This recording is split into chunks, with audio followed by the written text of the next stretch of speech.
Ao ler o livro Psicologia Financeira de Morgan Housel, entendemos algo sobre o dinheiro que, se pararmos para pensar, é bem óbvio, mas que a grande maioria das pessoas não vê dessa forma, descartando todas as possibilidades de ter sucesso financeiro. A psicologia financeira não é uma habilidade técnica, e sim pessoal, em que o comportamento é mais importante que o conhecimento. Isso é totalmente o oposto do que ouvimos por aí, pois sempre pensamos sobre o dinheiro como uma forma física, pensando em salário e quanto receber por mês. Vemos apenas os números palpáveis, mas é incrível como toda economia é guiada principalmente pelo comportamento das pessoas. E você vai ver o porquê. Um simples exemplo é sobre o endividamento. A principal causa do endividamento das pessoas é o comportamento delas mesmas. Pois para não nos endividar, não precisamos entender como funcionam as taxas de juros e parcelas mensais. Precisamos entender sobre as emoções. Por exemplo, a insegurança, que faz a pessoa gastar seu dinheiro para mostrar aos outros que tem muita grana. Assim, acumula dívidas. No fim, o que dita tudo são os comportamentos conduzidos pelas emoções. Se você já curtiu a ideia do vídeo, deixe seu like e vamos lá. Cada pessoa, individualmente, tem uma visão diferente sobre o dinheiro, pois ela é moldada de acordo com as experiências que já passou. Um exemplo que o livro traz é sobre a diferença de alguém que passou grande parte da vida em meio à pobreza e alguém que é filho de um grande banqueiro. Essas duas pessoas pensam sobre risco e recompensa de formas completamente distintas. Um filho de banqueiro que já nasceu rico e sempre viveu num meio onde a falta de dinheiro nunca foi o problema, na maioria das vezes não tem medo ou receio de se arriscar e perder algum dinheiro, por exemplo. Enquanto alguém que sempre passou por dificuldades financeiras e cresceu ouvindo que para se ter dinheiro é extremamente suado e difícil, ou aquela famosa frase do dinheiro não nasce em árvore, esta pessoa, na maioria das vezes, vai a vida toda procurar por segurança financeira. E também é provável que nunca pense em investir, pois na visão dela é muito arriscado. Mas não é só isso que acontece. Tem muitas lições dentro desse assunto que você vai aprender agora. Então presta muita atenção nisso. Você já deve ter ouvido falar que o ser humano nunca está satisfeito e nada para ele é suficiente. Sempre que ganha mais, quer cada vez mais. Então você vai entender com a história de Gupta e Madoff. Os dois eram ricos e viviam super bem. Eram multimilionários, com fortuna acima de 100 milhões de dólares. Porém, passados alguns anos, perderam tudo por se envolverem em fraudes. Literalmente jogaram tudo pro alto porque queriam mais e mais, agindo com ganância. Eles definitivamente não tinham noção do que era suficiente. É claro que esse foi um exemplo extremo, mas é muito comum de vermos por aí comportamentos parecidos com esse, mas que não infringem leis. Por exemplo, as pessoas viciadas em apostar na loteria. Pensam que o que eles têm não é o suficiente, e ao invés de investir em algo concreto e que o risco seja menor, teimam em perder dinheiro todas as semanas na esperança de que algum dia fique milionário com a sorte. E olha isso, para ganhar na loteria, as chances são infinitamente menores do que a maioria dos investimentos. Fazendo uma simples conta, sabemos que a probabilidade é de apenas uma entre 50 milhões. Para acertar todos os números da Mega Sena. Tá, mas como realmente devemos lidar com dinheiro? Ao lidar com dinheiro, a coisa mais difícil a fazer é parar de reajustar as metas para cima o tempo todo. É aquela velha história da pessoa ganhar um salário e sempre querer aumento. Nunca está satisfeito com o que ganha mensalmente. Pois ganhando, por exemplo, 3 mil reais, vive a vida gastando todos os seus 3 mil reais. Achando pouco e querendo ganhar 5 mil. Mas se essa pessoa passar a ganhar 5 mil reais, continuará gastando tudo e sonhando em ganhar 10 mil, e assim vai. Eu dei esse exemplo de salário, mas isso também pode acontecer com as pessoas que lucram seus milhões mensais. Então tome muito cuidado se o seu desejo de ganhar mais fazer a ambição crescer a uma velocidade maior que a satisfação. Isso acontece principalmente por conta da comparação social. Sempre você vai conhecer alguém que ganha mais que você. Isso faz com que você se compare e ache que não tem dinheiro suficiente.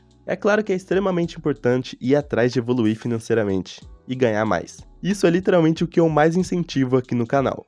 Mas nunca deixe virar uma busca insaciável por ganhar cada vez mais, fazendo você se cegar e não ver os riscos que estão à sua frente. E agora vem a parte crucial.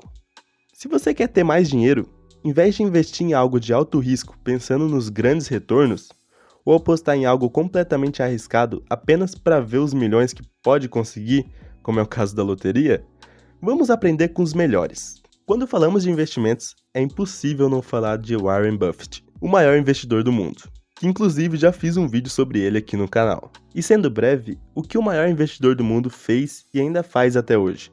Você acha que ele foi atrás de retornos altos e rápidos? Pelo contrário, ele investe desde os 10 anos de idade, investindo frequentemente nas ações que comprou há anos, tendo acumulado quase 100 bilhões de dólares. O que diferencia Buffett de investidores que pensam em retorno rápido é seu comportamento. Você já pensou por quantas crises econômicas ele já passou e mesmo assim continuou investindo porque sabia que sua estratégia funcionava? Ele foca no longo prazo, investindo em grandes empresas que tendem a crescer. Ele nunca focou em se arriscar a obter ganhos exorbitantes. Veja pelo gráfico o patrimônio dele desde sua adolescência até a velhice. Observe o efeito de bola de neve que ele construiu ao longo da vida. Agora, veja essa diferença. Ficar rico versus permanecer rico. Ganhar dinheiro é uma coisa. Agora, permanecer com dinheiro é outra coisa completamente diferente. Pois para ganhar dinheiro você deve correr certos riscos. Riscos calculados. Você deve ser otimista e ousado muitas vezes. Mas manter o dinheiro conquistado requer aceitar que os sucessos passados podem não se repetir para sempre. E assim entramos na parte da sobrevivência.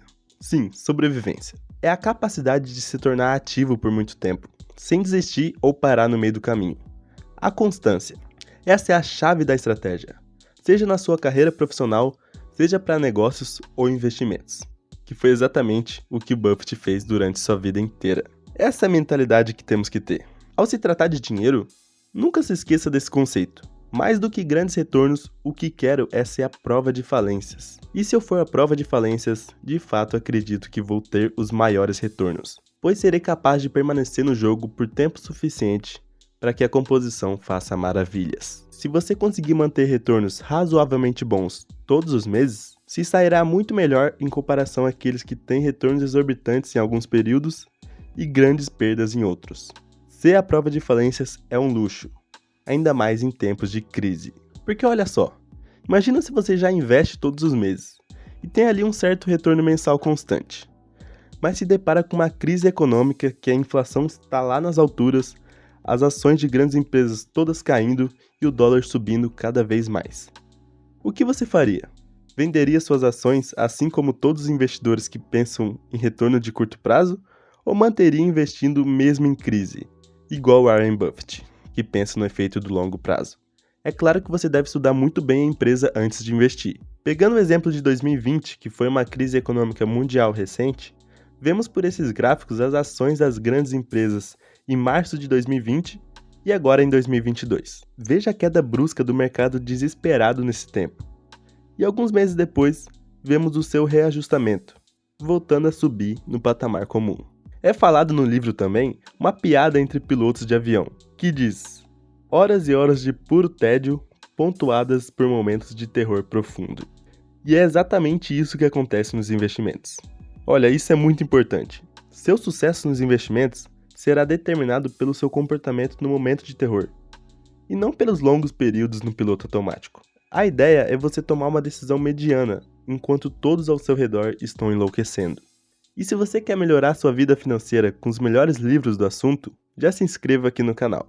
Peter Lynch, um dos melhores investidores atuais, diz: se você for excelente neste negócio, acertará 6 vezes em cada 10. Você não vai tomar as melhores decisões o tempo todo. Ou você acha que Buffett acumulou fortuna por ter sorte e acertar todos os investimentos? Ele também passou por vários períodos de crise e caos. Além deles, George Soros, outro investidor, também diz: o que importa não é estar certo ou errado, mas o quanto de dinheiro você ganha quando está certo e quanto você perde quando está errado.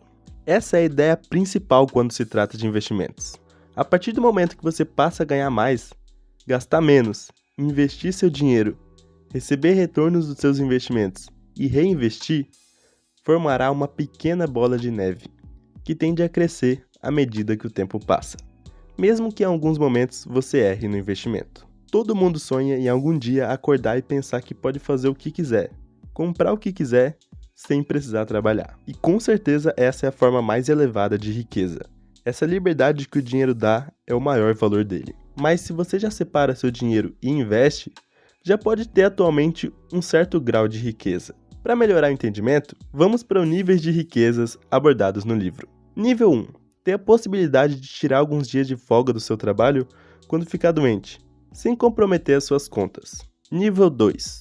Poder esperar por uma vaga melhor de emprego após uma demissão, sem ter que aceitar qualquer vaga que aparecer, pois vai conseguir pagar as contas com tranquilidade, mesmo sem trabalhar alguns meses. Nível 3. Ter uma reserva de 6 meses do custo de suas despesas mensais. Por exemplo, se suas despesas são de R$1.000 por mês, ter R$6.000 guardado, para assim, em situações de grandes crises, poder ficar tranquilo. Nível 4. Significa optar por trabalhar com um salário menor com horário mais flexível. Por exemplo, optar por trabalhar meio período. Nível 5. Poder aposentar quando quiser, atingindo o nível máximo, a liberdade financeira. Lembrando que isso não é uma regra, é apenas uma forma de ilustrar melhor. E já comenta aqui embaixo se você tá em algum desses níveis que eu vou ver, beleza? E se você não consegue poupar dinheiro para investir e acaba gastando tudo todos os meses, veja essa frase que para mim é a melhor sobre poupar dinheiro. Gastar dinheiro para mostrar às pessoas quanto dinheiro você tem é a forma mais rápida de ter menos dinheiro. Então, se seu foco é ter dinheiro e permanecer com dinheiro, você deve se concentrar em ganhar mais e acumular fortuna, que é diferente de riqueza. E você vai ver o porquê. Fortuna versus riqueza. Ao vermos uma mansão com carros de luxo na garagem, já deduzimos que quem mora ali seja rico. E sim, a riqueza tem a ver com o rendimento atual, tal rendimento que faz a pessoa poder bancar e manter esse padrão de vida caro. Por isso são ricas. Mas a fortuna é diferente. É algo que a gente não vê. É o dinheiro que ainda não foi gasto. É aquele carro de luxo não comprado, aquela mansão não comprada, aquela viagem não feita e tudo mais. Mas como você pode acumular fortuna?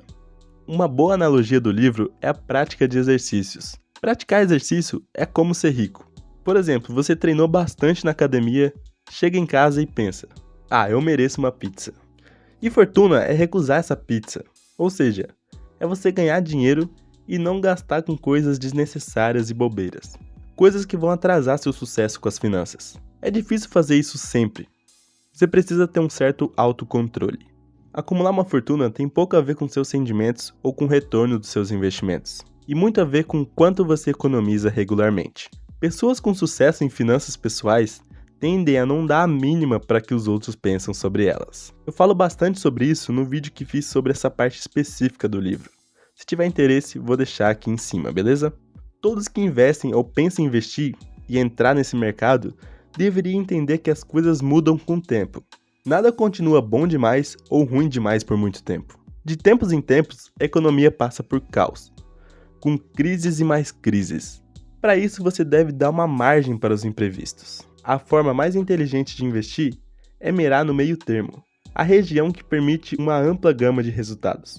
Lembre-se sempre do conceito de perder menos dinheiro quando erra e ganhar mais dinheiro quando acerta. Para isso, evite o extremismo financeiro. Calma que eu já vou te explicar o que é isso. O livro já fala bastante sobre o seu foco principal ser a constância e não parar no meio do caminho. Poucos são aqueles que continuam no plano até o fim. Mas agora vamos imaginar duas pessoas. O João, que trabalha o dia inteiro em uma loja como vendedor, e à noite trabalha como garçom em um restaurante. De segunda a domingo, sem dia de descanso e dormindo mal todos os dias, mas ganhando seus R$3.000 por mês. E agora vemos o Rodrigo, que trabalha apenas 4 horas por dia e ganha R$600 por mês. Afinal, ele ainda mora com os pais e para ele já está de bom tamanho um salário baixo. Trabalhar longas horas por dia sem ter uma vida social e perdendo sono, ou trabalhar pouquíssimo se contentando com o mínimo, pode trazer grandes lamentações no futuro, pois você não vai conseguir sustentar isso por muito tempo. Então mantenha um equilíbrio, foque sim em ganhar mais, mas trace uma estratégia mais eficiente que não tire de você todo o seu tempo, para você alcançar o mais importante, que é conseguir continuar nesse plano por longos períodos. Poucos são aqueles que conseguem manter a rotina de João, por exemplo, por muitos anos. Um dos motivos para as pessoas não seguirem no plano por tempo suficiente, ao se falar de investimentos, é a sedução do pessimismo.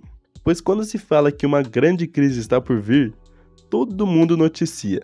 Todos os jornais e mídias como se estivéssemos à beira de uma catástrofe completa. Porém, quando a projeção é de um grande crescimento econômico, quase não se fala sobre. Isso acontece porque as perdas geram muito mais impacto do que os ganhos.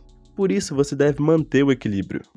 E saber que uma perda ali e outra aqui não vai acabar com o seu progresso, seja nos investimentos ou na vida financeira em geral. Lembre-se, o que importa é quanto dinheiro você ganha quando está certo e quanto você perde quando está errado. Agora, você deve começar o quanto antes. E nunca se esqueça disso. Quanto menos você mostrar para os outros quanto dinheiro tem, mais dinheiro conseguirá conservar com você mesmo e investir. Agora, para você entender melhor sobre o dinheiro, sobre gastar e investir de forma certa, vou deixar aqui na tela um vídeo que com certeza vai te ajudar nisso. Muito obrigado e até o próximo vídeo.